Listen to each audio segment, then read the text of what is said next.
رب اشرح لي صدري ويسر لي أمري واحلل عقدة من لساني يفقهوا قولي. لك الحمد يا الله، خلقتنا وهديتنا وأنقذتنا من النار. الصلاة والسلام عليك يا رسول الله، لقد بلغت الرسالة وأديت الأمانة ونصحت الأمة ومحوت الظلم وارشدتنا إلى السنة والجماعة. صلى الله عليك وعلى آلك وأصحابك أجمعين. أما بعد فأعوذ بالله من الشيطان الرجيم. بسم الله الرحمن الرحيم. فإن آمنوا بمثل ما آمنتم به فقد اهتدوا. صدق الله العظيم وصدق رسوله النبي الكريم الأمين. إن الله وملائكته يصلون على النبي يا أيها الذين آمنوا صلوا عليه وسلموا تسليما. الصلاة والسلام عليك يا سيدي يا رسول الله وعلى آلك وأصحابك يا حبيب الله. مولاي صل وسلم دائما أبدا على حبيبك خير الخلق كلهم، منزه عن شريك في محاسنه فجوهر الحسن فيه غير منقسم. يا أكرم الخلق مالي من ألوذ به سواك عند حلول الحادث العمم. محمد تاج رسل الله قاطبة، محمد صادق الأقوال والكلم، محمد ذكره روح لأنفسنا، محمد شكره فرد على الأمم. رب صل وسلم دائما أبدا على حبيبك خير الخلق كلهم. توحید و رسالت کی خاطر، توحید و رسالت کی خاطر ہر باطل سے ٹکرائیں گے. توحید و رسالت کی خاطر ہر باطل سے ٹکرائیں گے. ہم فکر مدینہ کا پرچم ہر چوٹی پہ لہرائیں گے.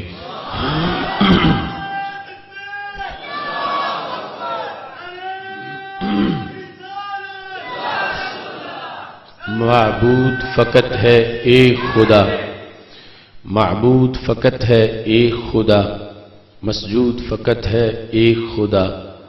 ہم الا اللہ کی صداؤں سے سینوں کو پھر گرمائیں گے. کیوں شرک کے فتوے لگتے ہیں توحید کے ان متوالوں پر. ہم ان کج فکر خطیبوں کو راز توحید بتائیں گے. تعظیم نبی کا سنتے ہی جنہیں سوزش سی ہو جاتی ہے، شوق توحید کے شربت سے ہم ان کا روگ مٹائیں گے.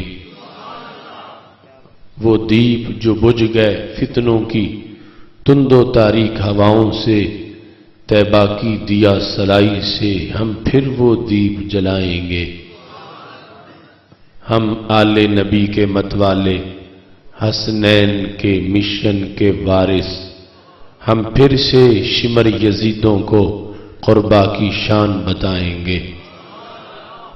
اصحاب نبی کے چرچے سے جو بغض کی آگ میں جلتا ہے، ہم رضی اللہ کی پھاروں سے وہ جلتی آگ بجھائیں گے. یہ سن لیں چور اندھیروں کے، اب آ گئے دور سویروں کے.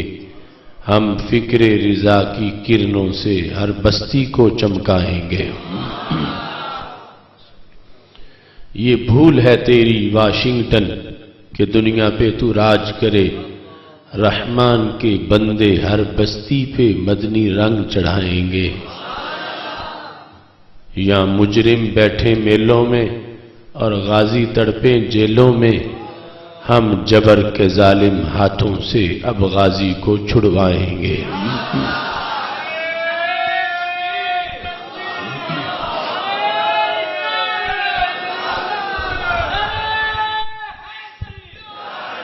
جیل کا تالا ٹوٹے گا، غازی ہمارا چھوٹے، جیل کا تالا ٹوٹے گا،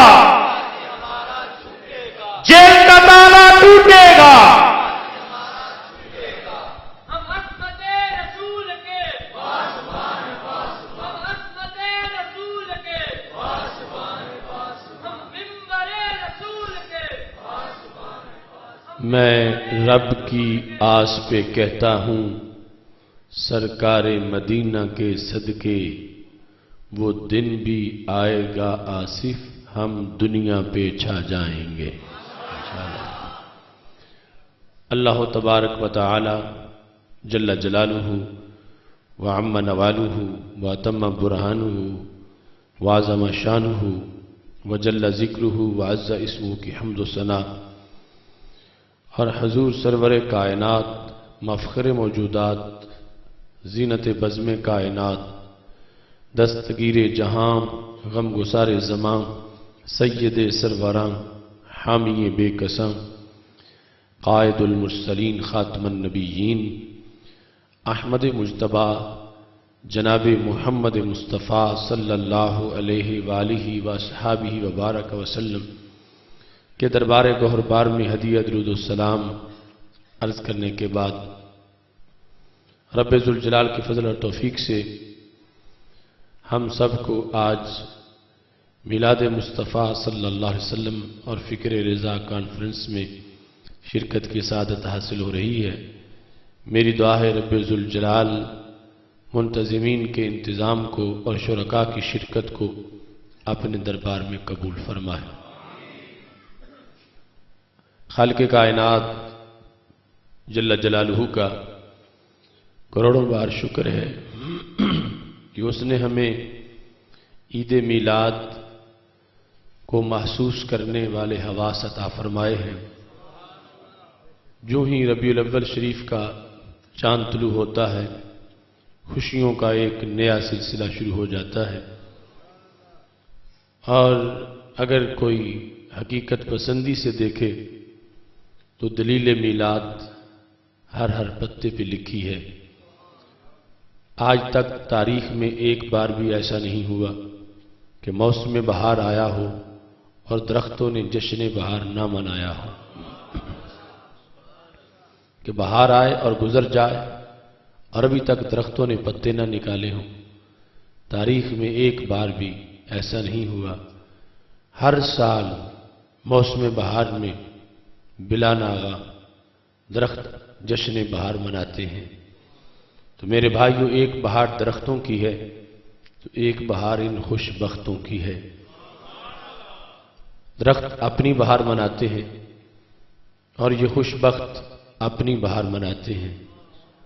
درختوں کی بہار عارضی ہے، جبکہ ہماری بہار تو دائمی ہے۔ ان کی بہار ایک موسم کی محتاج ہے، جبکہ ہماری بہار کے سارے موسم محتاج ہیں۔ یہ نغمہ فصل گل و لالا کا نہیں پابند، بہار ہو کہ خزاں لا الہ الا اللہ۔ درختوں کے موسم بہار میں آپ کو کوئی درخت منکر بہار نظر نہیں آئے گا۔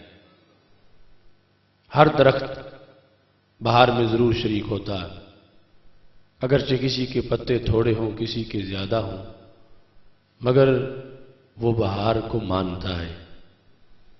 اگر بڑی کوشش سے تمہیں موسم بہار میں کوئی درخت منکر بہار نظر آئے، ایسا درخت تمہیں مل جائے جس پر نہ کوئی پتا ہو، نہ کلی ہو، نہ پھول ہو، جو اپنے رویے سے یہ ثابت کر رہا ہو کہ بہار آئی نہیں، اگر ہوتی تو مجھ میں بھی ہوتی، جو اپنے رویے سے ثابت کرے کہ بہار کی دلیل کمزور ہے، آپ اس کے قریب جا کے تھوڑا سا کرید کے دیکھیں کہ آخر سبب کیا ہے۔ سارا زمانہ بہار مان گیا ہے، اس درخت کو بہار کا پتہ کیوں نہیں چل رہا؟ تو تھوڑا سا کریدنے سے پتہ چل جائے گا، بیچارہ بہار کیا مناتا، اس کی تو جڑیں ہی مر چکی ہیں، یہ کھوکھلا ہے، اس کو سینہ زمین سے فیض ہی نہیں مل رہا۔ تو ہم کسی سے جھگڑا نہیں کرتے، مگر حقیقت کا پتہ ضرور دیتے ہیں۔ جس درخت میں جان ہوتی ہے وہ اپنی بہار مناتا ہے، اور جس خوش بخت میں ایمان ہوتا ہے وہ اپنی بہار مناتا ہے۔ کبھی کٹی ہوئی جڑوں والا درخت بہار میں ہرا نظر نہیں آ سکتا، اور کبھی مرے ہوئے یقین والا انسان ربیع الاول شریف میں خوش نظر نہیں آ سکتا۔ یہ تمہیں جو سعادت میسر ہے، آنکھیں روشن ہیں، ہونٹوں پہ تبسم ہے، اور سارے نکھر نکھر کے بیٹھے ہو، یہ کمال ان جڑوں کا ہے کہ جو سلامت ہیں اور مدینہ شریف سے فیض پہنچ رہا ہے۔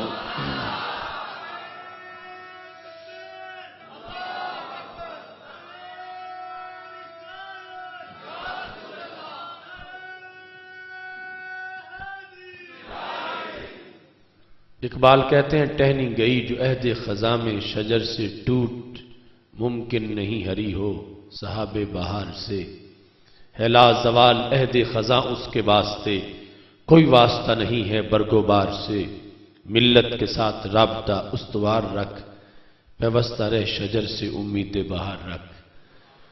جو ٹہنی مسلک اہل سنت کے درخت سے کٹ کے جدا ہو گئی، آج اس کو سبز رنگ بھی لگاؤ تو پتے نہیں نکال سکتی۔ تم ساتھ رہے، تم نے اپنا عقیدہ ریالوں کے عوض نہیں بیچا، آج اس کی برکت تمہیں محسوس ہو رہی ہے۔ تم نے روکھی سوکھی کھائی ہے مگر عقیدے کی دولت بچائی ہے، اسی واسطے ہی آج چہرے پہ بہار آئی ہے۔ یہ جس عقیدے کی بنیاد پر بہار کا پتہ چلتا ہے وہ عقیدہ مسلک اہل سنت و جماعت ہے۔ میں نے قرآن مجید برہان رشید کی جو آیت کریمہ تلاوت کی ہے، اللہ ارشاد فرماتا ہے فَإِنْ آمَنُوا بِمِثْلِ مَا آمَنْتُمْ بِهِ فَقَدِ اهْتَدَوْا۔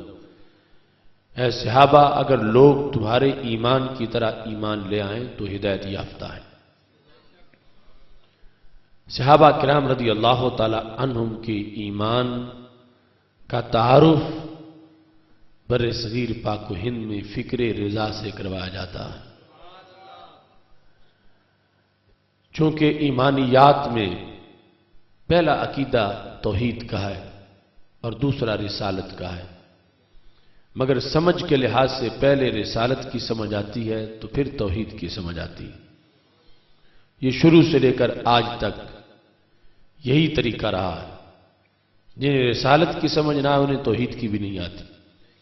جب رب ذوالجلال کی توحید پر مشرکین مکہ نے دلیل پوچھی تو ہمارے آقا علیہ الصلوۃ والسلام نے فرمایا فَقَدْ لَبِثْتُ فِيكُمْ عُمُرًا مِّن قَبْلِهِ أَفَلَا تَعْقِلُونَ۔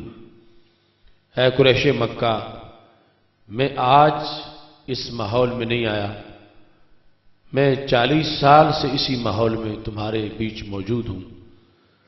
اللہ کے ایک ہونے پر دلیل میری زندگی کے 40 سال ہیں۔ 40 سال میں سے ہر سال دیکھو، ہر سال کا ہر مہینہ دیکھو، ہر مہینے کا ہر ہفتہ دیکھو، ہر ہفتے کا ہر دن دیکھو، ہر دن کا ہر گھنٹہ دیکھو، ہر گھنٹے کا ہر منٹ اور ہر منٹ کا ہر سیکنڈ دیکھو۔ 40 سال میں اگر ایک سیکنڈ بھی میں نے جھوٹ نہیں بولا تو پھر آج بھی سچ بول رہا ہوں، خدا ایک ہے، میں اس کا رسول ہوں۔ فرمایا افلا تعقلون، تمہیں عقل نہیں، مجھے دیکھ کے پھر دلیلیں مانگتے ہو۔ تو اب جن لوگوں کو قرب رسالت میسر آیا ان کو اللہ کا بھی پتہ چل گیا، اور جو رسالت سے دور تھے انہیں کبھی بھی اللہ کا پتہ نہ چل سکا۔ صحیح بخاری شریف میں ہے ہمارے آقا علیہ الصلوۃ والسلام نے قریش مکہ کی میٹنگ بلائی اور فرمایا اگر میں یہ کہوں کہ پہاڑ کے پیچھے سے لشکر آ گیا ہے، تم دیکھ نہیں رہے، نہ لشکر کی کوئی علامت تمہیں نظر آ رہی ہے، هل انتم مصدقیہ، کیا صرف میرے کہنے پر تم لشکر کو مان جاؤ گے؟ تو انہوں نے کہا ہاں مان جائیں گے۔ تو ہمارے نبی علیہ السلام نے فرمایا کیوں مانو گے جب تمہیں لشکر نظر ہی نہیں آ رہا؟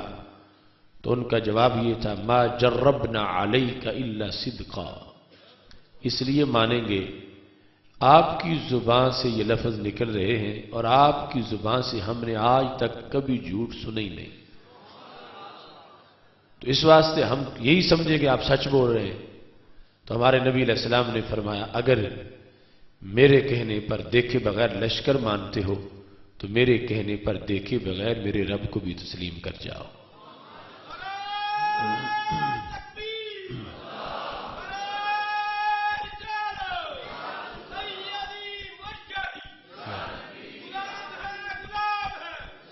لہذا سمجھ کے لحاظ سے پہلے رسالت کی سمجھ آتی ہے اور پھر توحید کی سمجھ آتی ہے۔ اسی واسطے رب ذوالجلال نے سورہ اخلاص میں ہوا سے بات شروع نہیں کی بلکہ قل سے بات شروع کی۔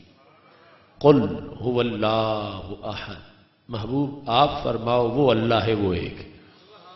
حالانکہ توحید تو ہوا سے شروع ہو رہی ہے، مگر ہوا کا پتہ تب چلے گا جب پہلے قل ہوگا کہ آپ محبوب سمجھائیں ان کو، چونکہ مجھ سے تو واقف نہیں، نہ مجھے دیکھ سکتے ہیں نہ میرے پاس بیٹھ سکتے ہیں، 40 سال یہ تمہیں دیکھتے رہے، تمہیں گھر بیٹھے صادق بھی کہتے امین بھی کہتے ہیں، آپ منواؤ گے تو یہ مان جائیں گے۔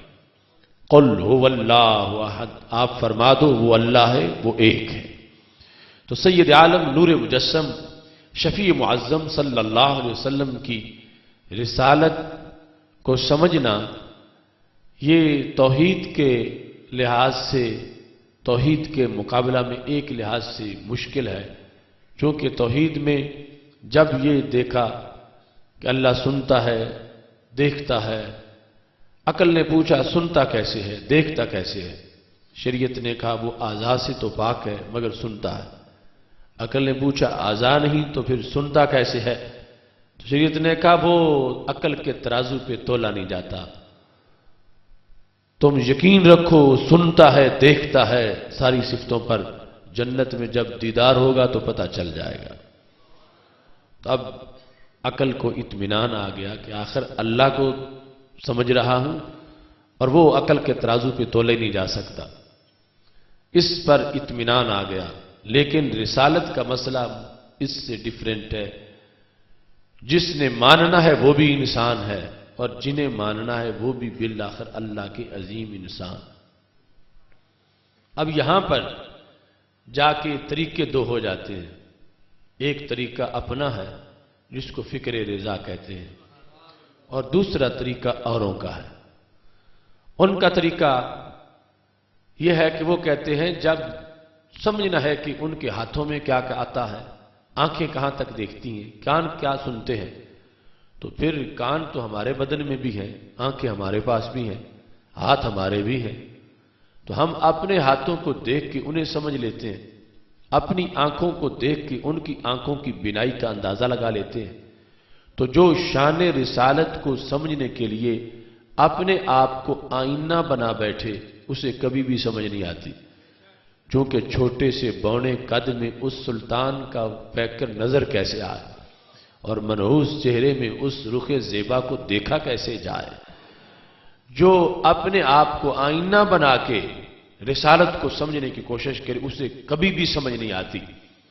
یہ اوروں کا طریقہ ہے، جو روزانہ تقریریں کرتے ہیں ان کے بھی دو ہاتھ ہمارے بھی دو ہاتھ، سرکار کے پیکر کو اپنے اوپر قیاس کرتے ہیں، یہ ان کا طریقہ ہے۔ اور ہمارا طریقہ یہ ہے کہ ہم شان رسالت کو سمجھنے کے لیے اپنے آپ کو نہیں دیکھتے، ہم شان قدرت کو دیکھتے ہیں۔ تو جس کا نتیجہ یہ ہے کہ ان کے فارمولے کے مطابق اگر کوئی نبی علیہ السلام کو دیکھ بھی لے اسے کچھ نہیں ملے گا، ہمارے فارمولے کے مطابق دیکھنے والے کو جو کچھ ملتا ہے اس کا تو لفظوں میں بیان ہی نہیں ہو سکتا، بن دیکھے بھی بیڑا پار ہو جاتا ہے۔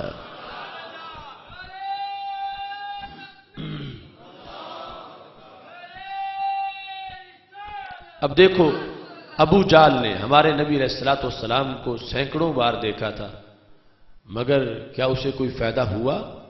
کچھ بھی نہیں ہوا، رجسٹرڈ جہنمی ہے، کنفرمڈ ناری ہے، پکا دوزخی ہے، اسے کوئی فائدہ نہیں ہوا۔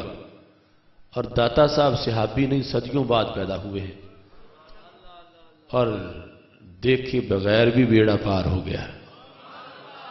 تو یہ فرق کیوں ہے؟ ابو جہل دیکھ کے بھی جہنمی، داتا صاحب دیکھے بغیر بھی جنتی، تو فرق فارمولے کا ہے۔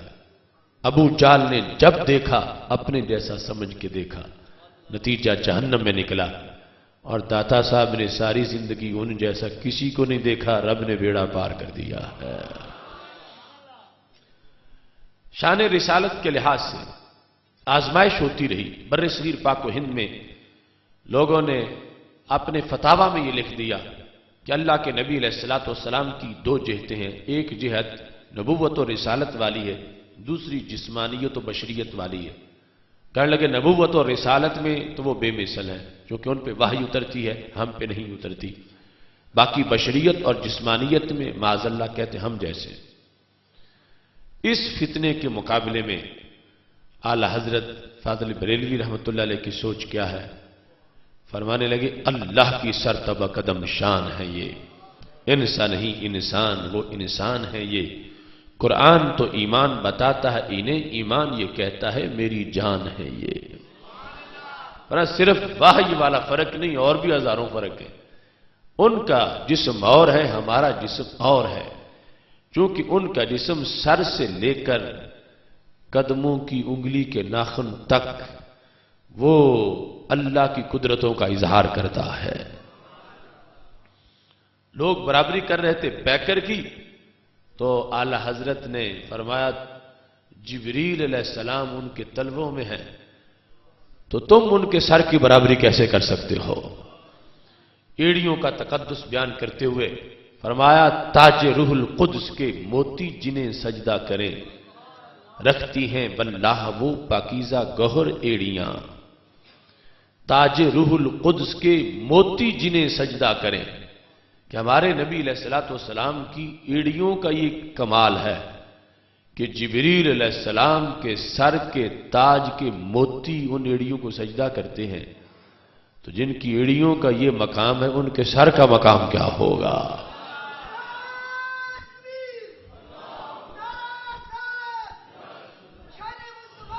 اور یہ دیکھو اعلی حضرت رحمۃ اللہ علیہ کا نعت لکھنے کا انداز ہے۔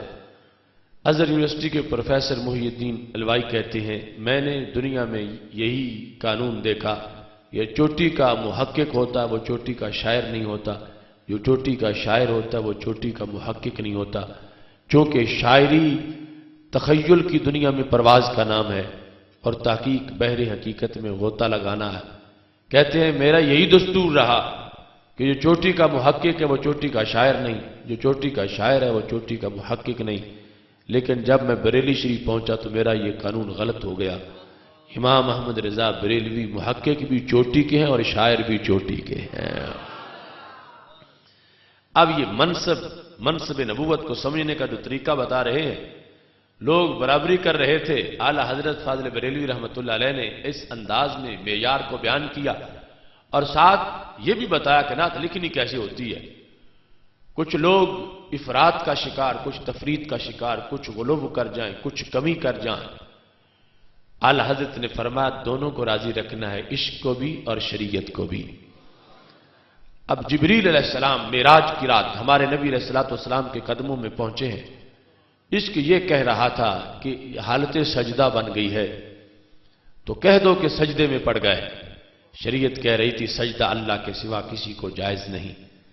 تو اعلی حضرت کا انداز دیکھو، فرمانے لگے تاج روح القدس کے موتی جنہیں سجدہ کریں، رکھتی ہیں واللہ وہ پاکیزہ گوہر ایڑیاں۔ ہمارے نبی علیہ الصلوۃ والسلام کی ایڑیوں کا مقام یہ ہے کہ حضرت جبریل علیہ السلام کے سر کے تاج کے موتی انہیں سجدہ کرتے ہیں۔ اب جب کسی کے سر کے تاج کے موتی کسی کو سجدہ کریں تو ظاہر ہے کہ سر جھکا ہے تو پھر ہی موتی سجدے میں پڑے ہیں۔ اب سجدے کا لفظ بول بھی دیا اور شریعت بھی ناراض نہیں ہوئی، کیونکہ موتی تو بے جان چیز ہیں، وہ سجدہ کریں تو شریعت ناراض نہیں ہوتی۔ جبریل کے سر کے بارے میں سجدے کا لفظ آتا تو شریعت ناراض ہوتی۔ یہ کمال انداز ہے نعت لکھنے کا، عشق بھی وجد کر رہا ہے، شریعت بھی خوش ہو رہی ہے کہ کس انداز میں نعت لکھی جا رہی ہے۔ تو اعلی حضرت فاضل بریلوی رحمۃ اللہ علیہ نے یہ واضح کیا کہ وہ صرف وحی کے لحاظ سے بے مثال نہیں، پیکر کے لحاظ سے بھی بے مثال ہیں۔ اب بخاری شریف میں ہے، ہمارے نبی علیہ الصلوۃ والسلام آپ جماعت کرا رہے تھے، جماعت کراتے کراتے قدم آگے بڑھائے، ہاتھ اونچا کیا، پھر ہاتھ بھی نیچے کر لیا، قدم پیچھے ہٹا لیے۔ جب سلام پھیرا تو صحابہ کرام رضی اللہ تعالیٰ عنہ نے پوچھا، یا رسول اللہ صلی اللہ علیہ وسلم یہ معاملہ کیا ہے؟ کیا نماز میں یوں ہاتھ بھی کرنا ہوتا؟ تو ہمارے نبی علیہ السلام نے فرمایا، تناولت عنقودا من الجنہ، جب میں نے ہاتھ اونچا کیا تھا تو جنت کا گچھا پکڑا تھا۔ اب جنت کتنی دور واقع ہے، ہمارے ہاتھ کہاں تک جاتے ہیں اور محبوب کا ہاتھ کہاں تک جاتا ہے؟ زمین سے آسمان تک 500 سال کا سفر ہے، ہر آسمان کی موٹائی 500 سال کی ہے، ہر آسمان سے اگلے آسمان تک 500 سال کا سفر ہے، 7 آسمانوں کے پار جنت ہے، اور پھر اس کا باغ ہے۔ کتنی دور جنت واقع ہے، کتنا دور اس کا محل وقوع ہے، لیکن میرے نبی علیہ الصلوۃ والسلام کے ہاتھ کو وہاں پہنچنے میں 1 منٹ بھی نہیں لگا۔ تو جن کا ہاتھ جنت میں 1 منٹ سے پہلے پہنچ جائے، ان کے ہاتھ کو مدینہ شریف سے یہاں آنے میں کتنی دیر لگے گی؟ فرمایا میں نے گچھا پکڑا تھا مگر توڑا نہیں ہے، اگر میں توڑتا تو گچھا کس سائز کا تھا؟ فرمایا لو تناولت لاکلت منہ ما بقیت الدنیا، صحیح بخاری شریف ہے، اگر میں توڑ لیتا صحابہ تم کھاتے، تمہارے بیٹے کھاتے، تمہارے پوتے کھاتے، تمہارے پڑپوتے کھاتے، لکڑ پوتے کھاتے، یمنی کھاتے، حجازی کھاتے، عربی کھاتے، عراقی کھاتے، ہندی سندھی پاکستانی کھاتے، قیامت تک کے لوگ کھاتے رہتے، میرے ہاتھ کا 1 گچھا بھی ختم نہ ہوتا۔ اب پتہ چلا کہ جسمانیت میں بھی بڑا فرق ہے، صرف وحی والا فرق نہیں، فرق اور بھی ہے۔ لوگ کہتے ہیں سیرت النبی علیہ السلام کا موضوع ہے، تقریر کیا ہے، ان کے بھی 2 ہاتھ ہمارے بھی 2 ہاتھ، ان کے بھی 2 قدم ہمارے بھی 2 قدم۔ میں کہتا ہوں ظالموں، یہ تو بچے کو پتا ہے کہ ان کے ہاتھ 2 ہی ہیں، قدم 2 ہی ہیں، یہ تم سیرت انسان بیان کر رہے ہو۔ اگر سیرت النبی علیہ السلام بیان کرنی ہے تو پھر یوں بیان کرو، قد اونچا کتنا ہے، بازو لمبا کتنا ہے، ہاتھ کھلا کتنا ہے، پھر پتہ چلے گا کہ سیرت النبی علیہ السلام کا موضوع بیان ہو رہا ہے۔ اب دیکھو وہ صحابہ کرام رضی اللہ تعالی عنہم کا انداز، اس کا آج منظر دیکھنا ہے تو سنی کے سینے میں نظر آئے۔ سنی عالم دین کی بات نہیں کر رہا، سنی پیر طریقت کی بات نہیں کر رہا، ان پڑھ سنی بھی ان کے پڑھے ہوئے سے اچھا ہے۔ کیوں؟ اس کے خمیر میں وہ لکھا ہے جو کتابوں کی تحریروں میں ہے، پڑھے گا تو اس میں لذت آئے گی، اضافہ ہوتا جائے گا۔ میرے پاس اس موضوع کی سینکڑوں دلیلیں ہیں، اس طرف بھی آدمی ہے، اس طرف بھی آدمی، ان کے بوٹوں پہ چمک ہے، ان کے چہروں پہ نہیں، اس واسطے کہ رب ذوالجلال نے وہ چمک والا عقیدہ چمک والوں کو عطا فرمایا ہے۔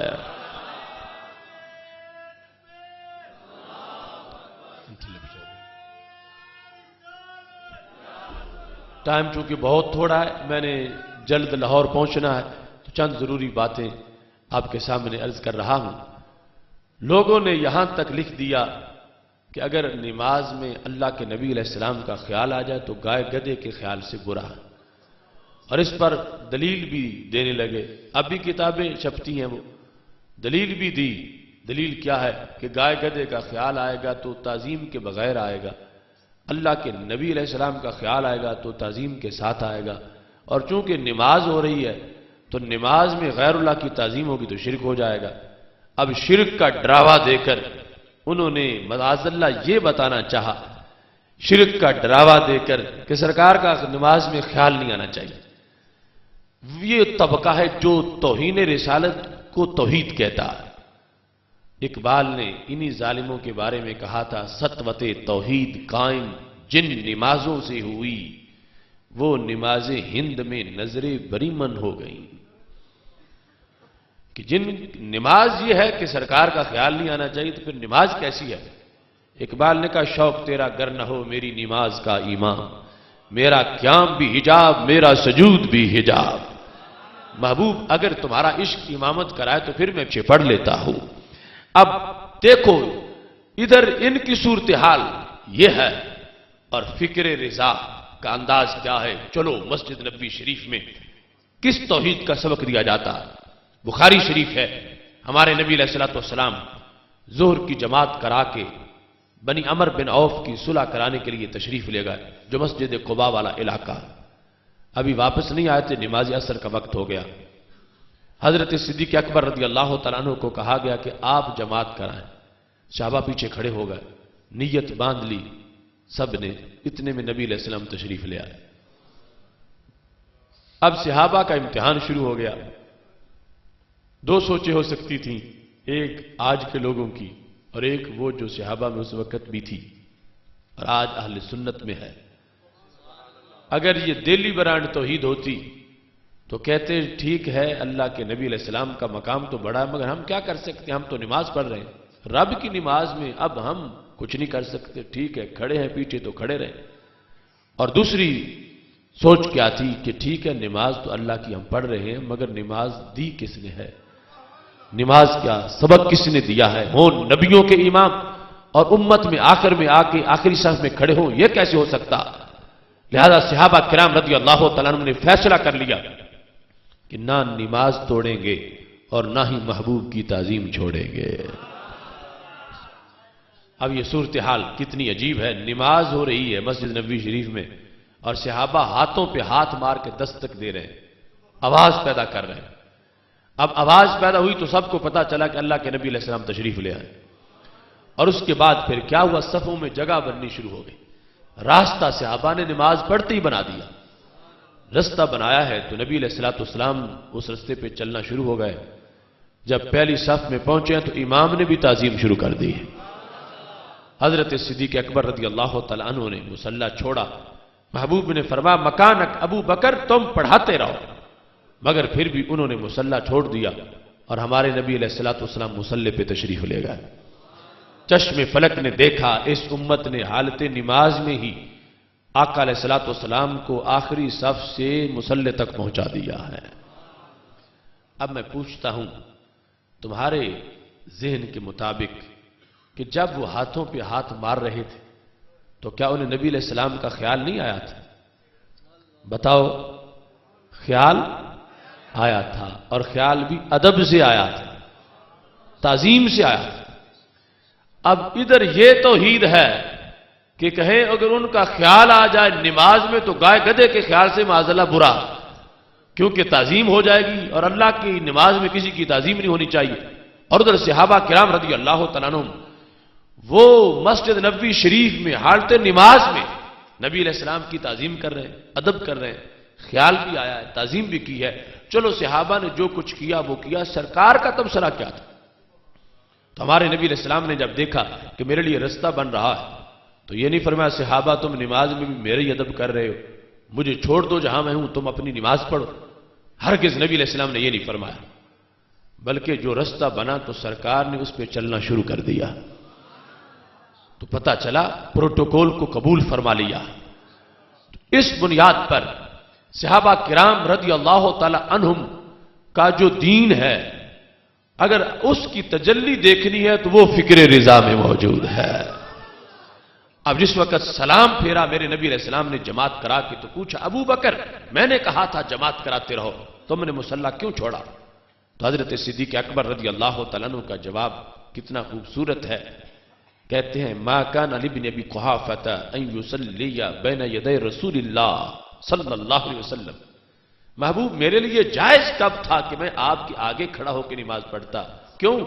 فرمایا میں ہوں ابو قحافہ کا بیٹا، آپ ہو رب کے رسول صلی اللہ علیہ وسلم۔ تو یہ بتایا کہ میں نے ادب کے لیے مصلی چھوڑا، تو سرکار نے نہیں فرمایا کہ تم نماز میں میرا ادب کیا، تم امام تھے ادب کر رہے تھے، تمہاری ٹوٹی پچھلوں کی بھی ٹوٹ گئی، ہرگز یہ نہیں فرمایا۔ تو پتہ چلا جو نظریہ صفہ پر تھا مسجد نبوی شریف میں تھا وہ نظریہ اہل سنت و جماعت کا ہے۔ دنیا نے اپنے آپ کو بدلا گھڑی گھڑی، ایک ہم اہل عشق ہیں جہاں تھے وہیں رہے، دنیا بدلی، دنیا بھٹکی، دنیا بھولی، وہ بدل گئے اپنے نظریات، ہم تو اسی نظریے پہ موجود ہیں۔ آج جو شان رسالت گاؤں کے چودھری کے لفظ سے بیان کریں یا بڑے بھائی کے لفظ سے بیان کریں وہ بدل گئے، اس واسطے کہ یہاں تو نبی علیہ السلام کے لیے رستہ بھی بنا، مصلی بھی چھوڑا گیا، تو تو اگر گاؤں کے چودھری جیسے ہیں تو کیا چودھری آئے تو مسلح چھوڑنا جائز ہوتا؟ کیا چودھری آئے، بڑا بھائی آئے تو رستہ بنانا جائز ہوتا؟ وہاں تو بنا ہے، تو پتا چلا یہ لوگوں نے غلط لفظ استعمال کیے ہیں۔ سنی وہ بولتا ہے جس کا سبق کل مسجد نبوی شریف میں دیا جا رہا تھا۔ اب یہاں پر اس انداز کو صرف چند دلیلوں میں آپ کے سامنے عرض کرنا چاہتا ہوں کہ سنی کا مزاج ستھرا کتنا ہے، خمیر پاک کتنا ہے۔ دوسرے 9 10 سال پڑھے پھر بھی چوک میں کھڑے ہوں ابو اندھیرا محسوس ہوتے ہیں، اور سنی جلسے میں بیٹھ کے اٹھے تو ممتاز قادری بن جاتا ہے۔ اب دیکھو بخاری شریف میں ہے، ہمارے آقا صلی اللہ علیہ وسلم جب حدیبیہ میں موجود تھے تو پانی ختم ہو گیا۔ صحابہ کرام رضی اللہ تعالی عنہم نے کہا محبوب پانی ختم ہو گیا، فرمایا وہ برتن لے آؤ جس میں تھوڑا سا پانی، تو ہمارے نبی علیہ الصلوۃ والسلام نے اس میں اپنا ہاتھ رکھا، فجعل الماء ينبو من بین اصابعہ، انگلیوں سے چشمے جاری ہوگا۔ بریلی کے تاجدار کہنے لگے انگلیاں ہیں فیض پر ٹوٹے پیاسے جھوم کر، ندیاں پنجاب رحمت کی ہیں جاری، واہ واہ۔ اب یہ پانی کہاں سے آیا؟ جو نبوت کی شان کو تول کے مانتے ہیں وہ بتائیں، اور قیامت تک نہیں بتا سکیں گے۔ جو کہتے ہیں کہ صرف وحی والا فرق ہے، جسم والا فرق کوئی نہیں، تو ہمارے جسم سے تو خون نکلے گا یا رطوبتیں نکلیں گی اور پلید ہوں گی، ادھر ستھرا پانی جو زمزم سے بھی افضل اور سینکڑوں لوگوں نے پیا، تو پتہ چلا جسم کا بھی بڑا فرق ہے۔ کسی نے حضرت جابر رضی اللہ تعالیٰ عنہ سے یہ پوچھا کم کنتم یومئذ، جابر یہ بتاؤ تم اس دن کتنے تھے جنہوں نے پانی پیا؟ تو حضرت جابر رضی اللہ تعالیٰ عنہ نے سوال کے جواب میں سائل کو سمجھایا یہ نہ پوچھو ہم کتنے تھے، یہ پوچھو پانی کتنا تھا۔ کہتے کننا 15 مئہ، ہم 1500 تھے، حدیبیہ میں ہم 1500 تھے جنہوں نے پانی پیا تھا، لیکن لو کننا 100,000 لکفانا، ہم 1,00,000 بھی ہوتے تو پانی کافی تھا۔ یہ بخاری ہے اور یہ ہماری ہے اور سارے کی ساری ہے۔ مولانا محمود علی جلالی صاحب بیٹھے ہیں، ان کو پتا ہے اوروں کے لیے بیماری ہے اور ہمارے لیے جنت کی تیاری ہے۔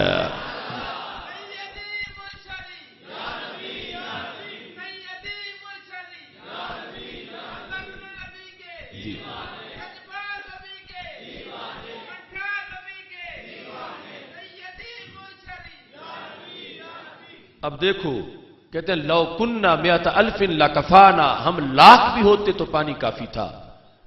پوچھنے والی بات یہ ہے پیا 1500 نے ہے اور پانی وہی تھا جو پی لیا، تو 1,00,000 کا تجربہ کیسے کیا؟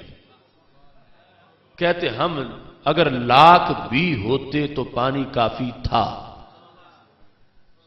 پیا 1500 نے ہے، مانا 1,00,000 کا کیوں ہے؟ آج والی کمپنی خدا نخواستہ وہاں ہوتی 1500 پی لیتے، اگر پوچھا جاتا پانی کتنا تھا، انہوں نے کہنا جتنے ہم تھے اتنے ہی تھا۔ اگر ایک بھی بندہ اور آتا پانی تو ختم ہو چکا تھا۔ اور یوں کہنے کو کہیں گے جو ہے ہم وہی مانیں گے، جو باقی تو ہم نہیں مان سکتے۔ لیکن صحابہ کا انداز کیا ہے؟ پیا 1500 نے ہے، مگر کہتے ہیں اگر ہم 1,00,000 بھی ہوتے تو پانی کافی تھا۔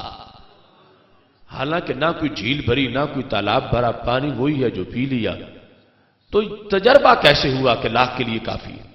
یا تو یوں ہوتا 90,000 کو چوکیوں میں بٹھا کے پلایا ہوتا تو چلو 10,000 کا ساتھ مان لیا جاتا کہ 1,00,000 کے لیے بھی کافی ہے۔ یہاں پیے ہی 1500 نے، 1500 کہاں 1,00,000 کہاں، اور ماننے والے کون ہیں؟ اولئک هم الصادقون۔ قرآن کہتا ہے A to Z سارے ہی سچے ہیں، یہ غلط بات نہیں کرتے، مبالغہ نہیں کرتے۔ تو صحابہ رضی اللہ تعالی عنہم یہ بتا رہے تھے اے قیامت تک کے مسلمانوں، شان رسالت کا مسئلہ جدا ہے۔ اگر شان رسالت کی بات کوئی پوچھے، کچھ پتا ہو تو بہت کچھ مان جایا کرو، شان رسالت کا معاملہ ہو تو پھر 1500 1,00,000 ہی ہوتا ہے۔ اگر شان رسالت کا معاملہ ہو تو دنیا کو بتا دو جن کی انگلیاں 1500 کو پلا سکتی ہیں ان کی انگلیاں 1,00,000 کو بھی پلا سکتی ہیں۔ اب یہ صحابہ کرام رضی اللہ تعالیٰ عنہ کا انداز ہے، وہ بتا رہے ہیں اے قیامت تک کے مسلمانوں، شان رسالت کو تول تول کے نہیں، سینہ کھول کے مانا جاتا ہے۔ یہ جو سینہ کھول کے ماننے کا انداز ہے، اس کو فکر رضا کہا جاتا ہے۔ دوسرے ناپتے ہیں، تولتے ہیں اور پھر تھوڑا تھوڑا مانتے ہیں، اور ادھر کچھ پتہ چل جائے تو بہت کچھ مانتے ہیں۔ دوسرے اپنے باپ دادا کی شانیں مانتے وقت سب کچھ مان جاتے ہیں، جب رسالت کی باری آتی ہے تو پھر بخیل بنتے ہیں۔ لیکن یہ سنی ہے کہ جس وقت اس کو شان رسالت کا پتہ چلتا ہے تو انداز کیا ہے؟ صحابہ کہتے ہیں ہم تھے 1500، پیا 1500 نے ہے، مگر پانی لاکھ کے لیے بھی کافی تھا۔ صحیح بخاری شریف میں موجود ہے، رسول اللہ صلی اللہ علیہ وسلم کے پاس یہی حضرت جابر رضی اللہ تعالیٰ عنہ آ گئے اور کہا یا رسول اللہ صلی اللہ علیہ وسلم، میرے ابا جی شہید ہو چکے ہیں اور ہمشیرگان کا خرچہ بھی مجھ پر ہے اور کھجوریں پک گئی ہیں، مگر قرض کا بہت زیادہ، وہ مجھ سے قرضہ مانگ رہے ہیں اور ساری کھجوریں دے دوں تو آدھا قرض بھی نہیں اترے گا، تو سال گزارا بھی کرنا ہے، تو اس واسطے میرے محبوب میرے قرضے کا کچھ کرو۔ تو ہمارے نبی علیہ السلام نے فرمایا تم کھجوریں توڑ کے رکھو، میں آتا ہوں، بیڑا پار ہو جائے۔ تقریباً 9-10 مقامات پر یہ بخاری میں حدیث موجود ہے، کتاب الصلح سے تمہارے سامنے پیش کر رہا ہوں۔ جب ہمارے نبی علیہ السلام تشریف لے گئے تو ڈھیر پہ کھڑے ہو کے دعا فرما دی۔ آج کوئی پلیٹ پہ مانگے تو اس پہ بدعت کا فتویٰ لگ جاتا ہے، محبوب علیہ السلام نے پورے ڈھیر پر ہی دعا فرما دی۔ حضرت صدیق اکبر، حضرت فاروق اعظم رضی اللہ تعالیٰ عنہما دونوں ساتھ موجود تھے۔ اس کے بعد محبوب تشریف لے گئے، حضرت صدیق کو عمر رضی اللہ تعالیٰ عنہما وہ بھی تشریف لے گئے۔ حضرت جابر واقعی پکے مومن تھے، کتنے عقل کہتی تھی کہ ساری کھجوریں دینے سے بھی آدھا قرض نہیں اترے گا، عشق کہتا تھا محبوب آ جائیں تو پھر کمی نہیں رہ سکتی، لہذا انہوں نے سب کو بلا لیا، سب قرض خواہوں کو بلا لیا اور اتنی برکت ہوئی، سب کی بوریاں بھر دی۔ اب نماز مغرب کا وقت تھا، مسجد نبوی شریف میں حاضر ہوئے، کہتے ہیں یا رسول اللہ صلی اللہ علیہ وسلم، آپ کے آنے سے اتنی برکت ہوئی، سارا قرض اتر گیا ہے، اور ڈھیر سے 10 بوریاں تو کیا، 1 بوری تو کیا، 1 ٹوپا تو کیا، 1 کھجور بھی کم نہیں ہوئی۔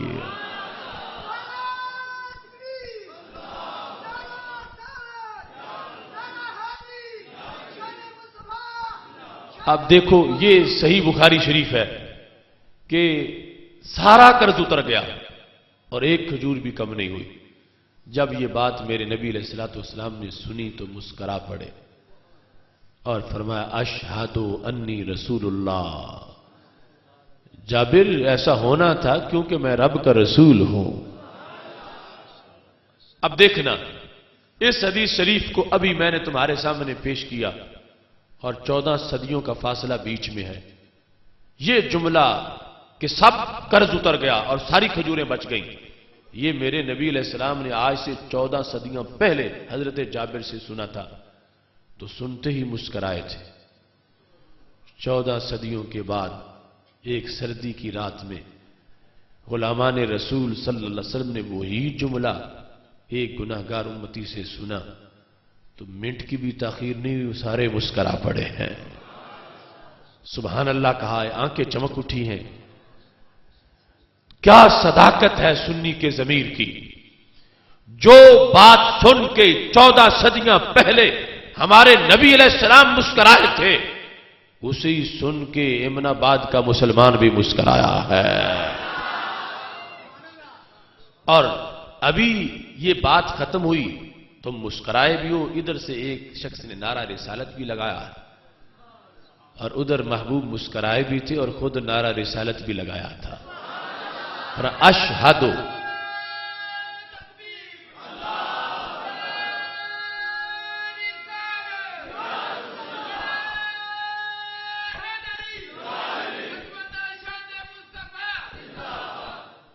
کہا تھا اشہد انی رسول اللہ، میں گواہی دیتا ہوں میں رب کا رسول ہوں صلی اللہ علیہ وسلم۔ اب دیکھو یہ مجمع سارا کوئی شیوخ الحدیث کا نہیں، عام شعبہ زندگی سے تعلق رکھنے والے لوگ ہیں۔ ایک بات میں سارے مشترک ہیں کہ عقیدہ اہل سنت و جماعت والا ہے۔ تو کیا ہوا، ادھر حدیث شروع ہوئی. میں نے نہیں کہا تھا کہ جب میں یہ حدیث بیان کروں اور یہ جملہ بولوں تو تم نے خوش ہونا ہے. میں نے نہیں کہا تھا کہ تمہاری آنکھوں میں چمک ہونی چاہیے. میں نے نہیں کہا تھا کہ تمہارے ہونٹوں پہ تبسم ہونا چاہیے. میں نے نہیں کہا تھا کہ نعرہ رسالت لگنا چاہیے. اور سب کچھ ہی ہو گیا اور دیر بھی نہیں ہوئی تو پتہ چلا کہ مٹی ہماری پنجاب کی ہے مگر سینے میں نور مدینہ شریف کا ہے. یہ دلیل کوئی دوسرا پیش تو کرے. ان کے مجمع میں یہ حدیث کوئی پڑھے گا ہی نہیں. یہ تمہیں جو کیفیت ملی کیوں ملی؟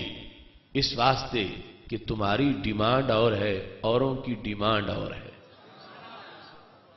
جب میں نے حدیث بیان کرنا شروع کی تمہارے دل میں تھا کہ حضرت جابر کے قرضے کی بات ہو رہی، ابھی پتہ چلے گا کہ قرض اتر گیا، برکت بڑی ہوگی. یہ تمہیں انتظار تھا.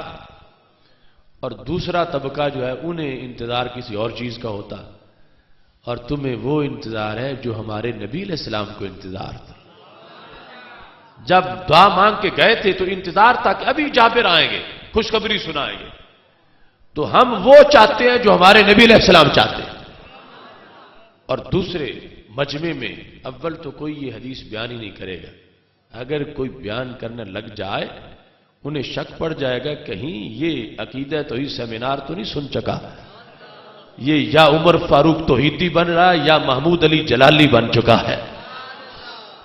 وہ پہلے کوئی ایسی بات ہی نہیں کرے گا، اور اگر کرے گا تو مجمع پہ کیا بیتے گی؟ لگے گا سب کے دیے کا تیل ہی ختم ہو گیا.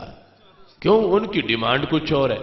وہ چاہتے ہمارا خطیب کہیں ڈھونڈ کے ایسی بات لائے کہ اللہ کے نبی علیہ السلام نے دعائیں بڑی مانگی تھیں، تھک گئے مانگ مانگ کے مگر ہوا کچھ بھی نہیں. اگر ایسا کوئی خطیب بولے پھر وہ نعرہ تکبیر لگائیں گے. تو یہ ڈیمانڈ کا فرق ہے. اللہ کا فضل ہے مزاج اہل سنت پہ تجلی ہے مزاج نبوت کی، کہ جو چیز سنیں تو سرکار مسکرائیں، وہی سنیں تو سنی بھی مسکرائے. اور سید عالم نور مجسم شفیع معظم صلی اللہ علیہ وسلم نعرہ لگائیں تو سنی بھی اسی جگہ پہ نعرہ لگائے، اور 14 صدیوں کا فاصلہ ختم ہو جائے. اور پھر محبوب علیہ السلام سن کے فرمائیں ائت ابا بکر و عمر فاخبرہما، اے میرے جابر یہ جو خبر مجھے دی ہے چلو میرے یاروں کو بھی دو. اب پتہ چلا کہ ہمارے نبی علیہ السلام کو پسند ہے کہ چرچا ہو امت میں جاؤں تو مشکلیں حل ہوتی ہیں، میں جاؤں تو امتی کا بھلا ہوتا ہے، اس کا میری امت کو پتہ ہونا چاہیے. فرمایا ائت ابا بکر و عمر فاخبرہما، چلو جاؤ تم جا کے بتاؤ میرے یاروں کو. تو پتہ چلا ہم وہ تقریر کرتے ہیں جس کا نبی علیہ السلام نے حکم فرمایا تھا کہ امت کو پتہ ہونا چاہیے کہ میرے جانے سے فائدہ کتنا ہوتا ہے. اور فرمایا دونوں کو جا کے بتاؤ، حضرت صدیق اکبر حضرت فاروق اعظم رضی اللہ تعالی عنہما دونوں کو جا کے بتاؤ. آپ کو پتا تھا کہ ان 2 لیڈروں کو پتا چل گیا تو امن آباد والوں تک بات پہنچ جائے گی.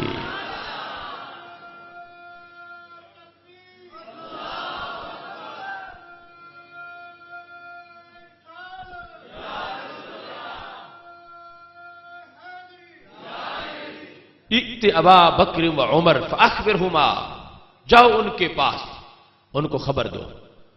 اب حضرت جابر رضی اللہ تعالیٰ عنہ دونوں عظیم شخصیات کو خبر دینے آ رہے ہیں. اگر آج کی کمپنی ہوتی وہاں پہ ان کو منوانا ہوتا حضرت جابر رضی اللہ تعالیٰ عنہ نے تو کتنی مشکل پیش آتی. جو ہی کہتے کہ ساری کھجوریں بچ گئی ہیں سارا قرض اتر گیا ہے تو انہوں نے فوراً کہنا تھا جابر کچھ عقل کی بات کرو، پھر بوریوں میں کیا ڈالتے رہے، کھجوریں ساری کیسے بچ گئیں؟ پھر تم اکیلے آ گئے ہو، خبر واحد سے عقیدہ ثابت نہیں ہوتا، ساتھ 2 گواہ لے کے آؤ پھر ہم مانیں گے ورنہ ہم نہیں مانیں. اس بخل کو نام دیتے ہیں تحقیق کا، لیکن ان کی تحقیق کا کیا انداز ہے اور ادھر حضرت صدیق اکبر کی تحقیق کا انداز کیا ہے.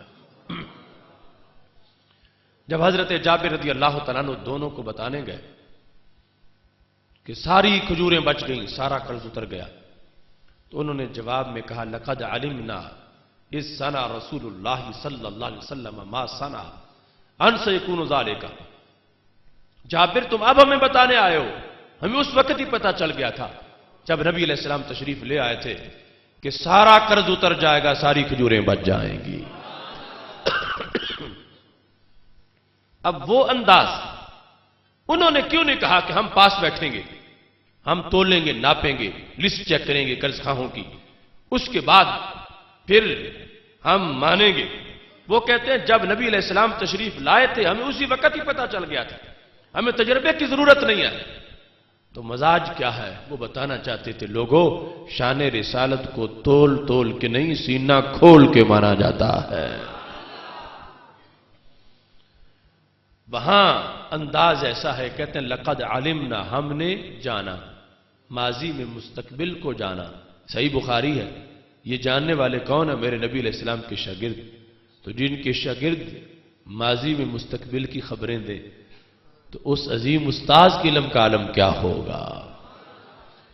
اس بنیاد پر اگر ہم خلاصہ تیار کریں صحابہ کرام رضی اللہ تعالیٰ عنہ کے عقیدے کا، اس خوشبو کا نام مسلک اہل سنت ہے، اس خلاصے کا نام مسلک اہل سنت ہے۔ اب دیکھو، سب سے پہلے صحابی اور سب سے آخری صحابی، ان کی داستان عرض کرتے ہوئے بات ختم کرتا ہوں۔ حضرت صدیق اکبر رضی اللہ تعالیٰ عنہ کہتے ہیں میں یمن میں تھا، اسد الغابہ میں موجود ہے، کہ جب اللہ کے نبی حضرت محمد مصطفیٰ صلی اللہ علیہ وسلم نے اپنی نبوت کا مکہ شریف میں اعلان کیا، کہتے ہیں میں ازد قبیلے کے ایک شیخ سے ملا جو آسمانی کتابوں کے ماہر تھے۔ میں جو ہی ملتے گیا انہوں نے سوالات شروع کر دی۔ کہا احرمی انتا، کیا تم حرم شریف سے آئے ہو؟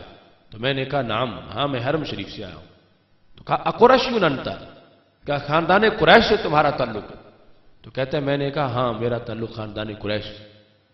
پوچھا اتیمی انتا، کیا قریش کی شاخ بنی تیم سے تمہارا تعلق ہے؟ تو حضرت صدیق اکبر رضی اللہ تعالیٰ عنہ نے کہا ہاں بنی تیم سے میرا تعلق۔ تو شیخ نے کہا پھر پیٹ سے کپڑا ہٹاؤ۔ تو حضرت صدیق اکبر رضی اللہ تعالیٰ عنہ نے کہا کیا تلاش کرنا چاہتے ہو؟ انہوں نے کہا میں نے لقد وجدت فی العلم صحیح ان نبیا یبعث فی الحرم یعاون الامر فتن وکہلو، میں نے یہ علم صحیح میں پڑھا کہ نبی آخر الزمان مکہ شریف سے ظاہر ہوں گے، ان کا جھنڈا لے کے سب سے پہلے دو انسان نکلیں گے، ایک نو عمر ہوگا دوسرا ادھیڑ عمر کا ہوگا۔ وہ ادھیڑ عمر والا، اس کی علامتیں مجھے تمہارے اندر نظر آ رہی ہیں۔ میں نے بہت کچھ دیکھ لیا، دو علامتیں باقی رہ گئی ہیں، علی فخذ الیسری علامہ وفوق سرتہ شامہ۔ وہاں یہ لکھا ہوا ہے کہ اس شخص کے بائیں ران پر بھی ایک علامت ہے اور ناف پر بھی تل کا نشان ہے۔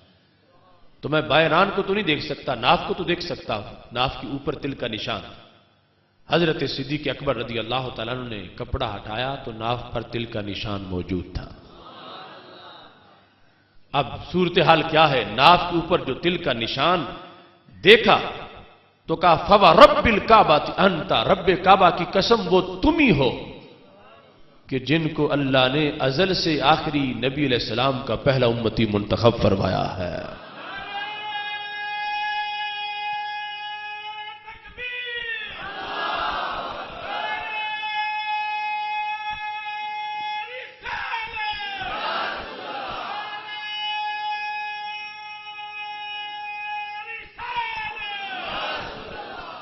اب صورتحال کیا ہے؟ حضرت صدیق اکبر رضی اللہ تعالیٰ عنہ کہتے ہیں مجھے انہوں نے بڑی مبارکیں دیں اور بڑی مجھے تبلیغ کی۔ کہتے ہیں میں اور بھی بہت سے شیوخ سے ملا اور میں واپس آنے لگا تو میں نے کہا کہ میں اب جا رہا ہوں، اگر کوئی پیغام دینا ہے تو ان کے نام پیغام دے دو۔ تو شیخ نے کہا میں نے ان کی نعت شریف لکھی ہوئی ہے، تم ان کے پاس کھڑے ہو کے نعت شریف سنا دینا۔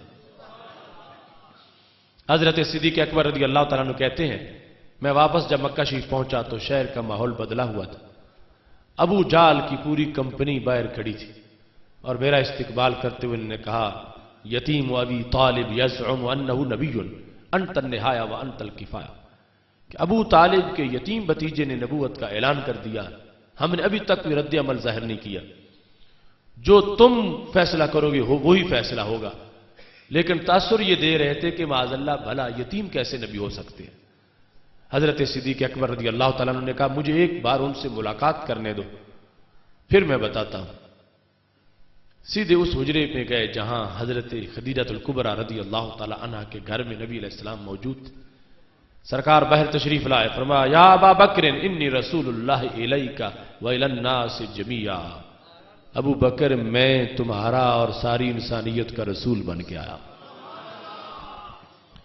تو حضرت صدیق اکبر رضی اللہ تعالیٰ نے کہا ما دلیلوں کا، اس پر دلیل کیا ہے کہ آپ اللہ کے رسول علیہ السلام؟ حالانکہ دوسرے مقام پر امتیازات صدیق اکبر رضی اللہ تعالیٰ عنہ میں یہ موجود ہے، ما دعوت احدا الی الاسلام الا کانت له قبوا الا ابا بکر، میں نے جسے بھی دعوت اسلام دی اس نے کچھ وقت ضرور سوچنے کے لیے مانگا سوائے صدیق اکبر رضی اللہ تعالیٰ عنہ۔ ایک لمحے میں نے دعوت دی ہے، دوسرے میں انہوں نے کلمہ پڑھ لیا ہے۔ اب دو حدیث بظاہر دونوں حدیثیں ٹکرا رہی ہیں، ایک میں دلیل مانگی ہے اور دوسری میں ہے دلیل نہیں مانگی، اور دونوں ہی صحیح ہیں۔ کیوں؟ دلیل مانگنا بھی صحیح ہے، نہ مانگنا بھی صحیح ہے۔ جہاں تک اپنی ذات کا مسئلہ تھا، اپنے اطمینان کے لیے تو دلیل نہیں مانگی، وہ تو پہلے ہی مانے ہوئے تھے، اور جو مانگی ہے تو ابو جہل کی کمپنی کے لیے مانگی کہ جب میں جا کے فیصلہ سناؤں گا وہ کہیں گے دلیل بتاؤ، تو میرے پاس دلیل تو ہونی چاہیے۔ جب کہا محبوب میرے پرانے دوست تم اللہ کے نبی ہو تو پھر دلیل کیا ہے؟ تو ہمارے محبوب علیہ السلام نے فرمایا ابو بکر عجیب باتیں کرتے ہو، پیٹ یمن میں دکھاتے ہو، دلیلیں مجھ سے پوچھتے ہو۔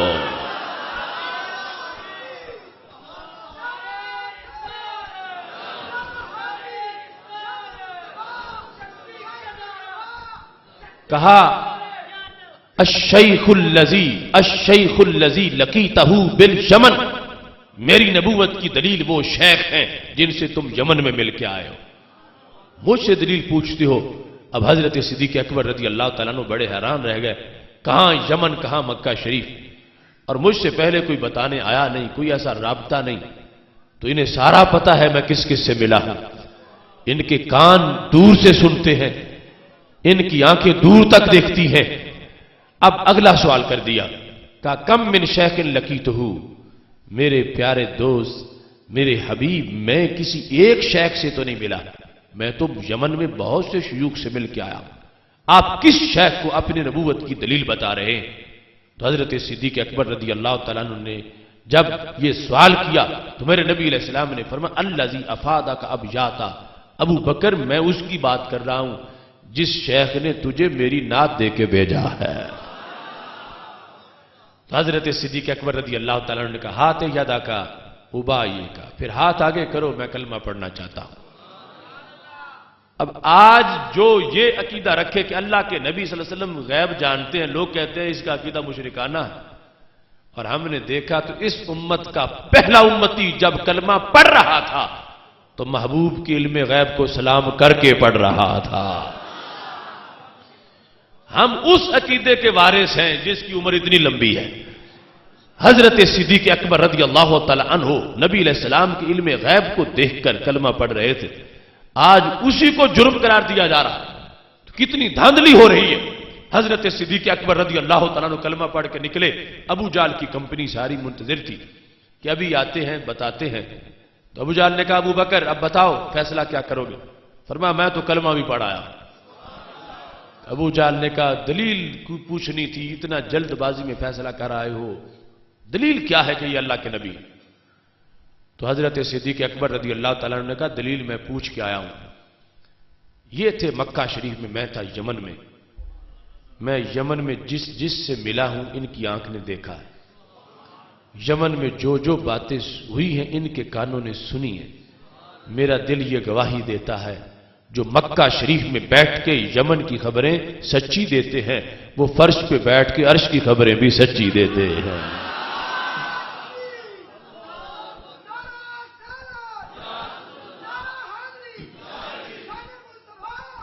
تو ہم اس عقیدہ توحید پر ہیں۔ اب ابو جہل کے مقابلے میں جو تقریر توحید حضرت صدیق اکبر رضی اللہ تعالیٰ عنہ نے کی تھی وہ ہم ہی کر سکتے ہیں، اب دوسروں کی زبانی کہ وہ یہ تقریر کریں، ان کا مسلک افورڈ ہی نہیں کرتا۔ اس بنیاد پر جو کل کی صفہ کی چاندنی تھی آج اس کی رہائش ڈھونڈو گے تو سوائے سنی کے سینے کے کہیں نہیں ملے گی۔ یہ پہلے صحابی ہیں، اور آخری حضرت ابو طفیل رضی اللہ تعالیٰ عنہ وہ کہتے ہیں البدایہ میں سند سے موجود ہے، ابن کثیر نے لکھا، ان کا 100 ہجری میں وصال ہوا، اور کہتے ہیں ہمارے نبی علیہ السلام کے پاس حضرت عمر اپنے چھوٹے سے بیٹے فراس کو اٹھا کے لے آئے اور کہا محبوب ان کے سر کو درد ہو رہا ہے، آپ دم فرما دیں۔ فقبض بین عینیہ، تو نبی علیہ السلام نے یوں ہاتھوں سے انگلیوں سے یہ ماتھے کا چمڑا پکڑا اور پکڑ کے تھوڑا سا کھینچا، چھوڑا، 2 نشانیاں ظاہر ہو چکی تھیں، درد جا چکا تھا اور نور کے منہ مبارک ماتھے پہ پیدا ہو چکا تھا، چہرہ روشن، دور دور تک لوگ حضرت فراس کی زیارت کرنے آتے۔ حضرت ابو طفیل رضی اللہ تعالیٰ عنہ کہتے ہیں لما کان زمن الخوارج اجابہم، ابھی دور صحابہ تھا کہ فتنہ خارجیت آ گیا، یہ رافضی خارجی دونوں فرقے یہ ایک ہی کھوٹے سکے کے 2 رخ ہیں۔ اب جب خارجی آئے، آج انہوں نے اپنے کئی نام رکھے ہوئے ہیں، جو اللہ کے نبی علیہ السلام کا اختیار نہیں مانتے، علم غیب نہیں مانتے، اور بتوں والی آیتیں ولیوں پہ پڑھتے ہیں اور کافروں والی مسلمانوں پہ پڑھتے ہیں۔ یہ فتنہ شروع ہوا تو وہ فراس خارجی بن گئے، کسی بد عقیدہ خطیب کی جمعہ پڑھنے چلے گئے، ہندو نہیں بنے، عیسائی نہیں بنے، یہودی نہیں بنے، خارجی بن گئے۔ حضرت ابو طفیل کہتے ہیں خارجی بن گئے تو کیا ہوا، سقطت الشعرہ، وہ منہ مبارک روٹ گیا، جو ہی خارجی بنتے گئے منہ مبارک غائب ہو گیا، پتہ نہیں چل رہا کدھر گیا، چہرہ جو ہے وہ بے نور ہو گیا۔ اب حضرت عمر کو پتا چل گیا کہ میرے بیٹے کو تو بدعقیدگی ڈس گئی ہے، انہوں نے قیدہ فحبسہ مخافۃ ان یلحق بہم، اپنے بچے کو زنجیروں میں جکڑا، کمرے میں بند کر دیا اور کہا اندر مر جائے مجھے منظور ہے، میں کسی بدعقیدہ انسان کا درس اسے نہیں سننے دوں گا۔ یہ سختی آج کی نہیں، یہ فکر رضا صحابہ سے چل کے آئی ہے۔ مخافۃ ان یلحق بہم، کسی بدعقیدہ سے ملنا نہیں چاہیے، اندر مرتا ہے مر جائے۔ اب صحابی نے بیٹا کمرے میں بند کر دیا، حضرت ابو طفیل وقت کے پیر طریقت ہیں، ان کو پتا چل گیا، ساتھیوں کو ساتھ لیا کہ چلو چل کے فراس کا پتہ تو کریں، کیوں نہیں مانتا، خارجی کیوں بن گیا؟ جا کے کہتے ہیں دخلنا علیہ فوعظناہ، ہم کمرے میں داخل ہو گئے، ہم نے جا کے واعظ کیا، سمجھایا، مگر وہ جو بھی دلیل دیتے ہیں وہ سمجھتے ہی نہیں۔ خارجیت کا بولا پن، اس کا زہر قسمت سے اترتا ہے۔ اب یہ صحابی سمجھا رہے ہیں، وہ آگے کوئی سمجھتے نہیں، بالآخر انہوں نے ایسی دلیل دی کہ حضرت فراس کے 14 طبق روشن ہو گئے، اور وہ دلیل جو آخری صحابی کے وہ بھی ہم ہی دے سکتے ہیں، دوسرے نہیں دے سکتے، اگر سنی بنے تو پھر دے سکتے ہیں۔ دلیل کیا تھی؟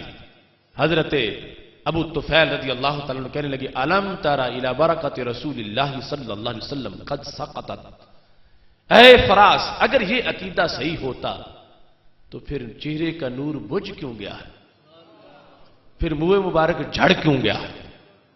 پتا چلا کہ پہلا عقیدہ صحیح تھا جب چہرہ روشن تھا، جب منہ مبارک چہرے ماتھے پر نور بانٹ رہا تھا، وہ عقیدہ صحیح تھا۔ یہ خارجیت والا عقیدہ جو غلط لوگوں نے آیات کا غلط ترجمہ کر کے تمہیں سمجھایا ہے، یہ عقیدہ باطل ہے، توبہ کرو، اس سے واپس آؤ۔ یہ سنتے ہی حضرت فراس نے توبہ کر لی، تو حدیث کے الفاظ ہیں رد اللہ تلک الشعرۃ الی جبہتہ، سب کے دیکھتے دیکھتے وہ منہ مبارک فضاؤں میں اڑتا آ گیا اور حضرت فراس کے ماتھے سے پیوست ہو گیا۔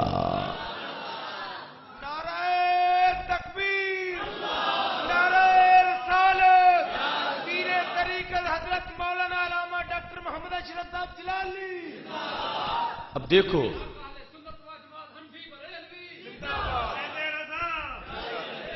دیکھو کیسی تجلی ہے۔ یہ خلاصہ میں نے لمبی بات کرتا تو ساری رات ہی گزر جاتی، پہلے صحابی اور آخری صحابی رضی اللہ تعالی عنہم، بیچ سب کچھ آ گیا۔ اس مجموعے کو فکر رضا کہا جاتا ہے۔ اس کی برکت بڑی ہے کہ ممتاز قادری جیسے لوگ اسی سے پیدا ہوتے ہیں۔ آج دیکھو اس انسان کا کتنا بڑا کردار ہے، اس نے 15ویں صدی میں امت کا قد فخر سے اونچا کر دیا ہے۔ سزائے موت کو سن کے جب غازی مسکرایا ہے تو دور دور تک شیطانوں کی نیندیں حرام ہو گئی۔ وہ سمجھتے تھے کہ سال گزر چکا ہے، تھک گیا ہوگا، بے صبری کرے گا، اب ہائے ہائے کرے گا، معافیاں مانگے گا۔ مگر اس شخص نے پوچھا جج سے کہ یہ کاغذ پہ کہاں لکھا ہے کہ مجھے 2 مرتبہ سزائے موت ہے؟ وہ انگلش پیپر پر جب جج نے انگلی رکھی تو غازی ممتاز نے چوم کے ورق ماتھے سے لگایا اور جج سے پوچھا کیا شام تک اس سزا پہ عمل بھی ہوگا یا نہیں ہوگا؟ لوگ سنے فیصلہ تو کانپ کے گر جائیں، غش طاری ہو جائے، مگر ممتاز قادری سنے تو مسکرا پڑے۔ تو یہ کوئی معمولی کردار نہیں، آج اس شخص کی حمایت لازم ہے۔ دیکھو وہ اپنے کاروبار کے لیے نہیں، ہمارے دلدار کے لیے جیل میں ہے۔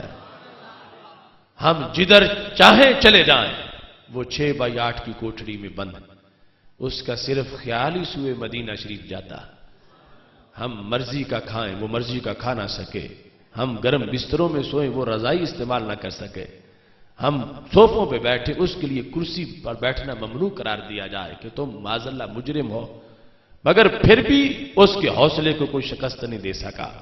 اس واسطے میں تو کہتا ہوں ہر عاشق رسول کا دلدار قادری اب بن گیا ہے عشق کا معیار قادری، عہد رواں کا قول اور اقرار قادری، فیض رضا سے پیکر کردار قادری، صدیوں میں نور جائے گا اس شیر مرد کا، اب بن گیا ہے عشق کا مینار قادری۔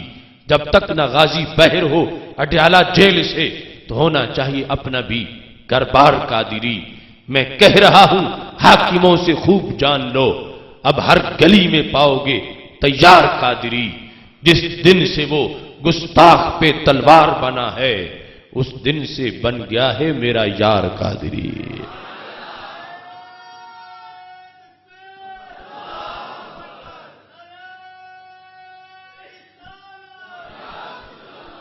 ادارہ صراط مستقیم پاکستان ان کی رہائی کے لیے تحریک جاری رکھے ہوئے ہے۔